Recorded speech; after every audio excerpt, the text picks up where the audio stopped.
more heavy rain in the forecast. People living near flood-prone areas say they're worried. As you can see from this Sky First video shot back on Friday, high water caused problems in Powell County last week, especially around the Clay City area. One woman who lives there tells us that water got into her house then, and she's worried the same thing will happen again. Monique Blair has our top story at 11. This room here is the one that goes under first. A flooded home is all too familiar for Teresa Olinger, who has lived in her Clay City home for more than 20 years. And because it sits in a low-lying field, it has been inundated with water, more times than she'd like to remember. It makes me ill.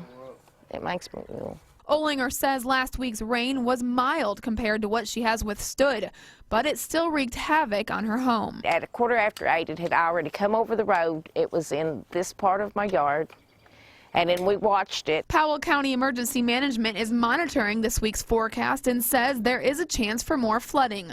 Emergency Management will alert residents using the Code Red alert system and social media as soon as there's a flood threat. Powell County Emergency Management tells me last week a family had to be rescued because they tried to drive and couldn't make it through the water.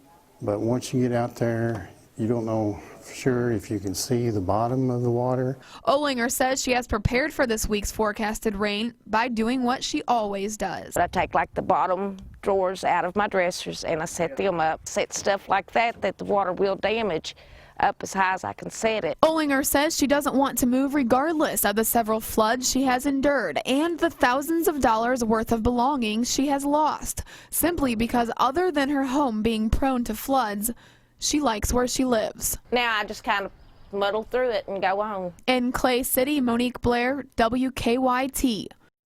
Emergency Management says they did go door to door last week to warn the homes that are most flood prone, and they'll do that again, they say, if there is another threat.